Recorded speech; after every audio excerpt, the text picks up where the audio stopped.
In today's video, we're going to be checking out a new Hunter Prismatic build that will allow us to combine two of the most popular Tether exotic choices, that being Gerfalcon's Hauberk and Orpheus Rig, and combine them into one build. On top of these bonuses, this build is going to be excellent at crowd control, funneling abilities like Infinite Slows and Gunpowder Gamble to clear out rooms of ads super quick. Let's go ahead and check out the rest of the build. Starting off the build with the centerpiece being the new Hunter Exotic Cloak Relativism. We have two exotic perks on this cloak being Spirit of Galanor and Spirit of the Gerfalcon. This is essentially two exotics from the Hunter Tether skill tree, that is Gerfalcon's Hauberk and Orpheus Rig, granted to us at the same time. Perks read Spirit of Galanor, hits and final blows with your super will return super energy after it ends, and Spirit of the Gerfalcon reading your void weapons gain volatile rounds after you emerge from being invisible. To start the loop of Volatile Chain using the Gerfalcon exotic perk, you'll want to throw our first ability into the mix, that being Withering Blade. This will ricochet and slow groups of ads, which brings in our first aspect of choice, Stylus Executioner. After killing a slowed enemy from our Withering Blade, we'll become invisible, which grants us over 10 seconds of volatile rounds to our void weapons. Each time we kill an enemy with Graviton Lance, being our void weapon of choice, the timer is going to refresh and we'll go back to being invisible, essentially giving our Graviton Lance infinite volatile rounds. If we happen to run out or mess up the chain, all that needs to be done is throwing another Withering Blade into the mix of a group of ads, and since we're running Gambler's Dodge, we'll never really run into that issue of running out of our melee ability. We're going to be pairing Stylish Executioner with Gunpowder Gamble from the Golden Gun skill tree. This combo is really nice with our Withering Blade, as we're able to stack ability kills rapidly, which helps proc Gunpowder Gamble to throw at enemies. Gunpowder Gamble is a secondary grenade type that we'll be getting with this build, that will allow us to throw it into a large group of ads, causing several ignitions and doing a ton of damage to not only bosses, but also groups of ads as well. For our grenade of choice, we'll be running Swarm Grenades, as they'll help proc Stylish Executioner if we ever happen to run out of our Withering Blades, because they'll be spreading Scorch to large groups of ads and spreading all throughout a large spawn. And they'll tie in really nicely with our first fragment of choice, being Facet of Courage. For our last exotic perk on our cloak being Spirit of Galanor, this actually does work with Tether, and by tethering large groups of ads, we're able to get up to 50% of our Tether back, granting us the same bonus that Orpheus Rig does. I will want to make note here that you guys definitely want to tether large groups of ads for the Spirit of Galanor to actually proc, and you'll want to make sure that you wait for the tether to actually tag all of the enemies before you go and start killing all of them with AoE or whatever weapons that you're using. The reason why is if the Spirit of Galanor doesn't actually tether the ad and around the area, it will actually not proc towards the super recharge rate, and you'll end up just getting nothing back. The same thing works for yellow bar enemies. I believe Orpheus Rig grants a scaling bonus depending on the type of enemy that it is. So if you try and tether a boss, you'll get a good chunk of your super back. This does not work the way that Spirit of Galanor works. So the only instance in which you'll want to be using your tether is again on very large groups of ads, waiting for the tether to actually tether all of the enemies and then starting to kill all of them. That will grant you the most super back as possible. Starting things off with our fragments, I did lightly touch upon them before, being the first one of Facet of Courage, which reads your Arc, Solar, and Void abilities deal increased damage to targets afflicted with darkness debuffs. The reason why this is a must-run fragment in my opinion is because this build essentially revolves around a gameplay loop using Withering Blade and tagging a lot of enemies with slow. We'll then be able to chuck not only our Swarm Grenades into the mix after a lot of enemies are slowed, but also the Gunpowder Gamble, and those will both be granted with increased damage because the enemies are going to be afflicted with slow, which is a darkness debuff.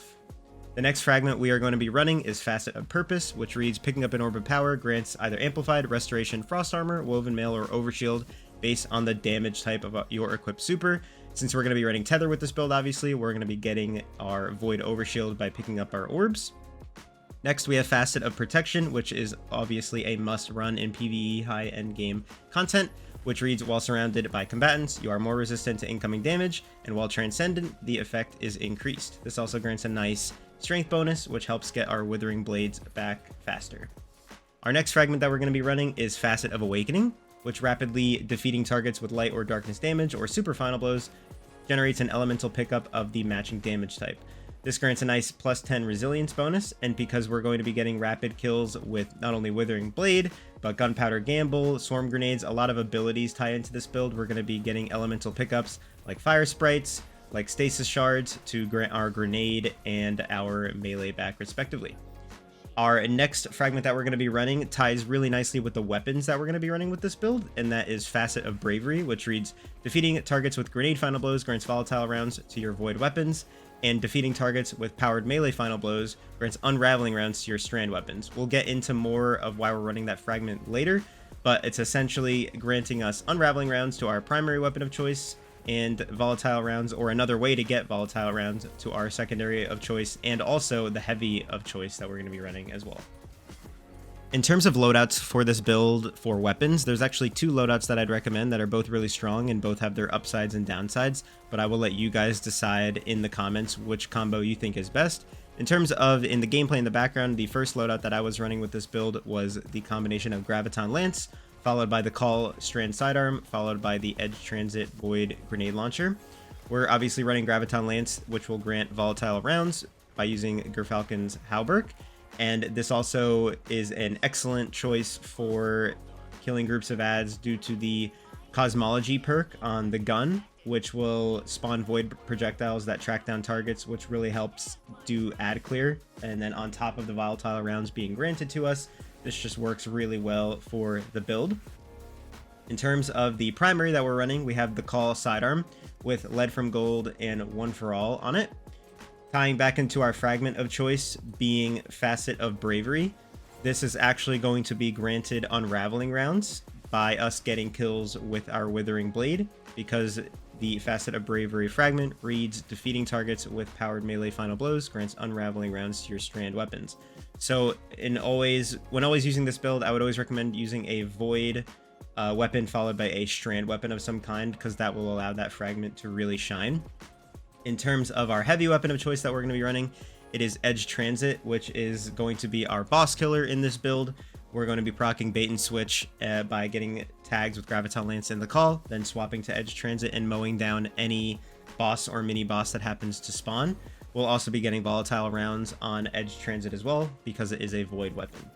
In terms of the next weapon loadout that I think works really, really well with this build, it is a combination of the Buried Bloodline special rocket sidearm that you get from the Warlord's Ruin dungeon, followed by the new, or I guess brought back weapon, Breachlight, which is a strand primary sidearm.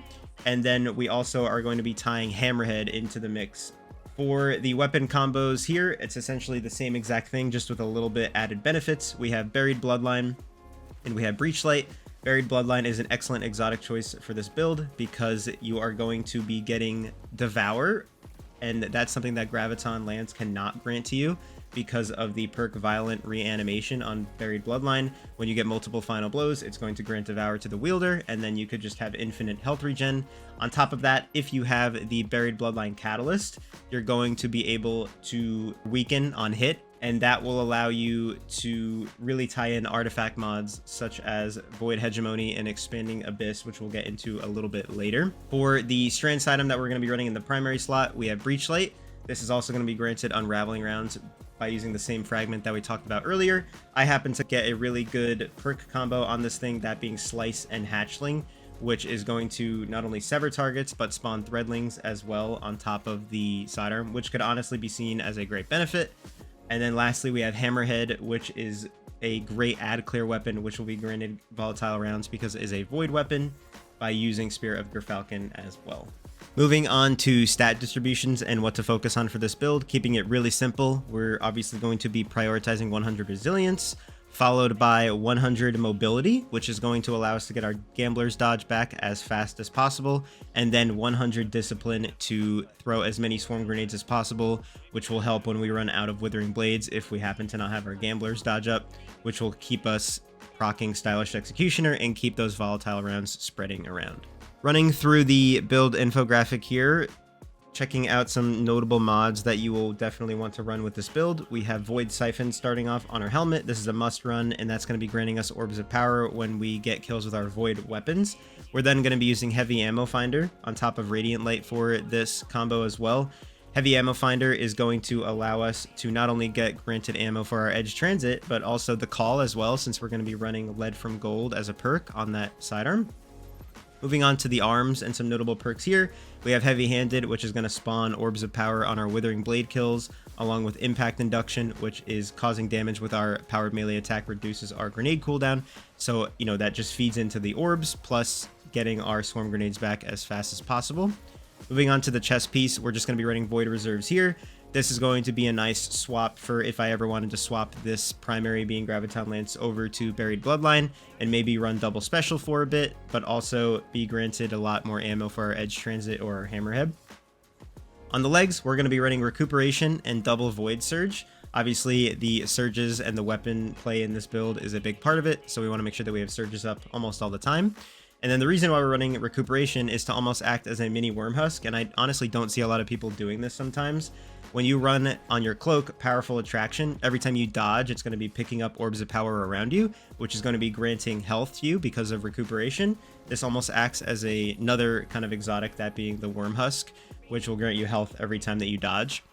Moving on to our class item, we already touched on our first perk there being Powerful Attraction. We're also going to be running Reaper, so every time we dodge to get our Withering Blade back and get a kill, it's going to be spawning an Orb of Power. And then we're also going to be running Special Finisher to not only grant us ammo back to our Call sidearm should we need it, but also if we swapped over to Buried Bloodline, we're obviously going to need a lot of ammo for that because it is a special weapon, so that mod will come in handy as well. Moving on to the artifact mod here and what mods really tie into the build. First off, we have Anti-Barrier Pulse Rifle and also Unstoppable Sidearm from our Graviton Lance and our Call sidearm. If I'm ever running GMs or high-end activity, I'll probably be running that loadout because of ammo economy and also the ability to deal with champs. Moving on to some other artifact mods with this build, we have Void Hegemony, which reads while you have a Void or Prismatic subclass equipped, defeating weakened targets provides a small Void Overshield. This ties in really nicely with things like Buried Bloodline in the build as well. Next, we have Radiant Orbs, which is going to allow us to deal with barrier champs as well, because when we pick up an orb with a Prismatic subclass on, we're going to be granted Radiant, which will allow us to deal with those champions.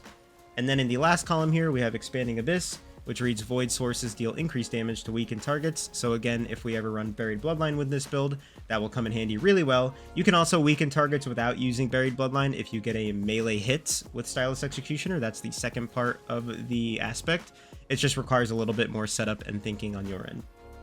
Next, we have Shield Crush, which reads while you have Woven Mail, Frost Armor, or our Void Overshield, our melee is recharging faster and dealing increased damage.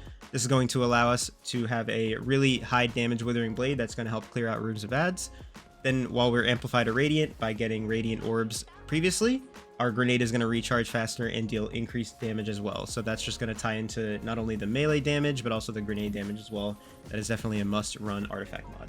So there you guys have it. That completes the Tether Perfected build, not only combining two of the strongest exotics for the subclass, but also bringing in excellent abilities from other subclasses like Withering Blade from Stasis and Gunpowder Gamble from Golden Gun. If you enjoyed the video, please make sure you leave a like, subscribe to the channel, and I will see you guys in the next one.